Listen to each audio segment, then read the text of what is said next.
Hi, this is Ryan Heine for Yankton County. Um, I'm running for a commission here, and I missed the Feeding Families Forum due to a anniversary trip that my wife and I planned long before this. So there's just no pushing that off. So anyway, I wanted to introduce myself. I'm here on my farm, 6th Meridian Hop Farm. We started this 7 years ago. It's a specialty farm down here in West Yankton. And I grew up on a conventional farm right across the river in St. Helena, Nebraska. My wife grew up in Hardington, Nebraska, where we've been in the area for all of our lives for the most part, except for a short stint in Omaha and St. Louis, and everywhere else for me. I have a degree in physics and electrical engineering, and from St. Louis University, and I worked in the defense industry for defense intelligence space industries for 20 plus years, and then now I also work as an engineer for a company in Minneapolis, Minnesota. I do that right here on our farm remotely. One of these new age workers that can work and live anywhere, and so we chose Yankton to live because it's our home, and the ground I stand on is the one I love. So I think I consider myself a conservative candidate for sure. I'm a conservative first type Republican, so I see conservatism as an ideal, and I am definitely a pro-business person, and so that falls into being a pro-ag person as well, because ag is business.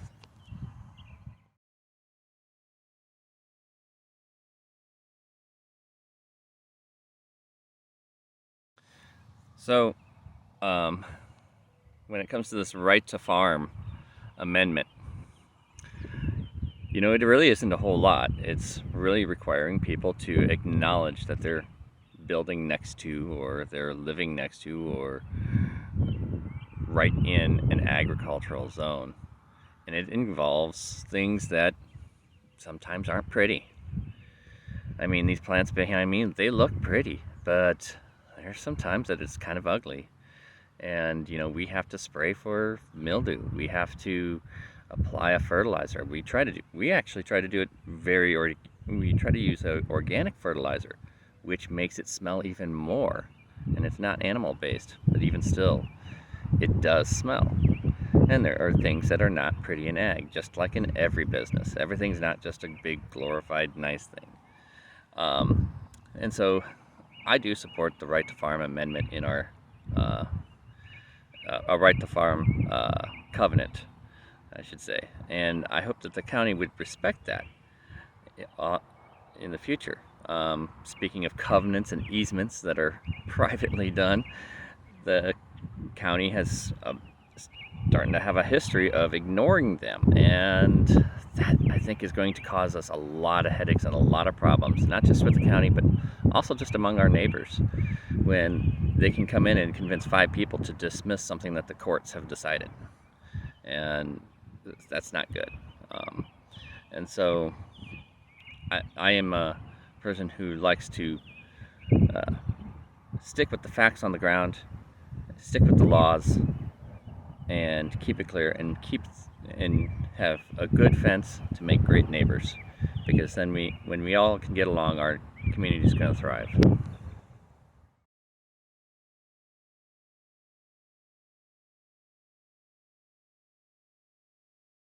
Would I approve a CAFO that met Article 5 100%? Yes. Almost 99.99% guaranteed. Article 5 is the largest and most exhaustive ordinance we have in our zoning code, and if something goes through all that and still qualifies and meets everything, I highly unlike there's some flaw in it, I'd have to vote for it. That's the rule of law. Now, there's other things out here, like campgrounds, that are completely unaddressed. And so they have no problem meeting 100% of the code because there is hardly any code whatsoever. I think there's just a simple definition that doesn't even qualify, doesn't even define what this is behind me. So that case, even though it did meet all the law, there was no law to start with. So we're in this kind of gray zone. We need to fix that. This is, I mean, we got how many of these coming in? More and more every year, and we have no regulation on them.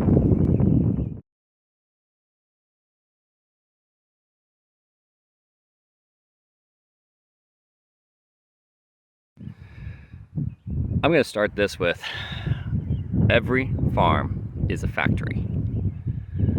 Look behind me, hops, they don't grow naturally like this. I have to set up a trellis, it's in a grid network. We have 2 ropes per plant because that's how we maximize production. We put them in rows so that we can efficiently harvest them. This is a factory down here. We have every point that we can, we employ factory methods. And so every farm is a factory. If it's not a factory, you're just a gardener.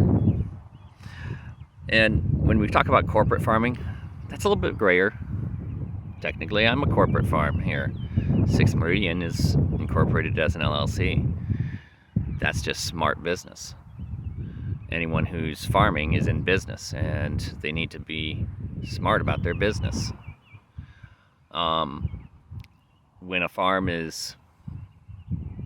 got multiple locations and crosses state borders with multiple locations and or have multiple unrelated investors in it, then you could maybe say that's finally a corporate farm or something. That's what people think of corporations.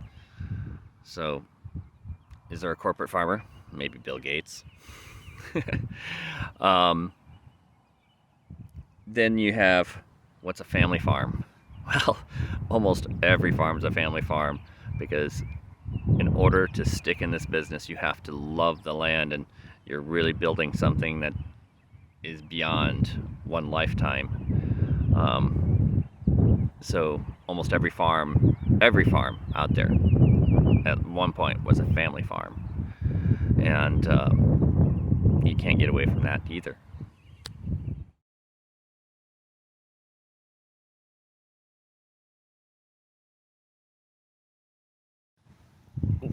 Well, let's talk about that 30 by 30 executive order. Start off, executive orders are not good.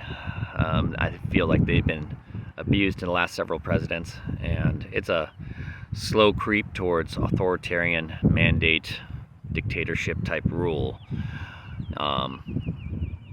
It's a bypass of our Congress and courts, and it's not pretty. So, to start with, it's implemented the wrong way.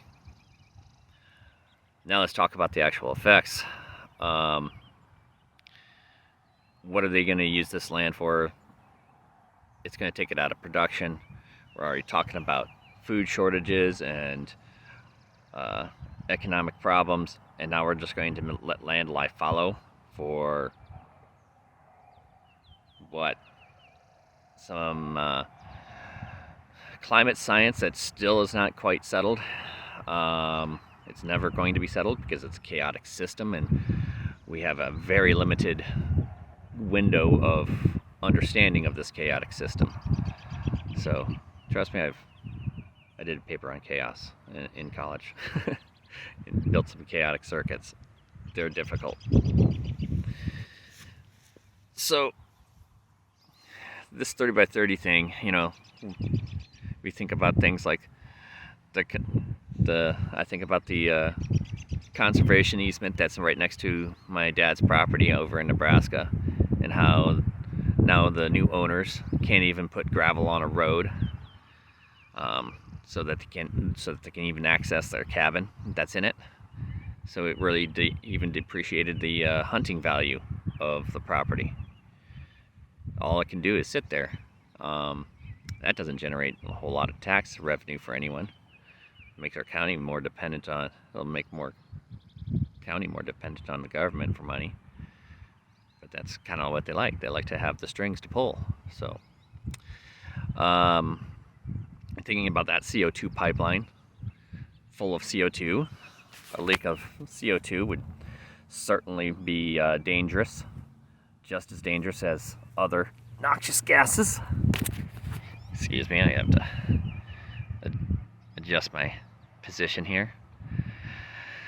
Anyway, no one wants the hog manure pipelines going through the county. No one wants the oil pipelines going through the county. No one wants all these other things piped through our county. And suddenly we're okay with a CO2 pipeline going through our county? I don't know. I'd prefer to keep our land with our neighbors, because at least I can talk to them or know who to get a hold of. If you ever try to call a federal office, it's fun.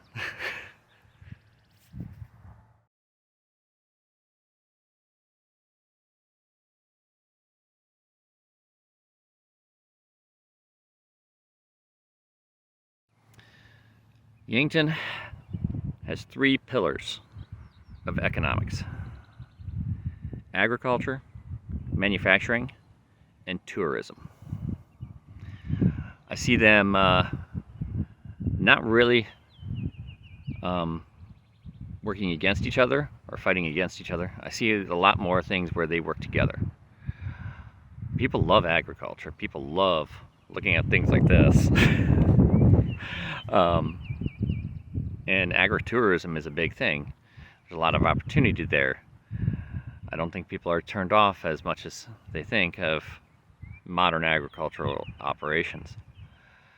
So there's an opportunity there between agriculture and tourism. The manufacturing benefits from tourism and agriculture because everyone seems to want to live out in the agricultural areas. They want to get out into the country. They want to get away from the congestion and everything. As well as the tourism provides things to do. And when you combine that together, that attracts workers. That's going to help our manufacturing, who definitely want more workers right now. So, and we need good quality workers to keep our manufacturing busy. And then finally, tourism is great because it is, again, another one of those things of just money coming into our county. So bringing visitors in, as long as we have clean laws and everything is harmonious, we're going to have a great tourism. And we have a lot of great things going for us, and we can have even more. So I'm a three-pronged person.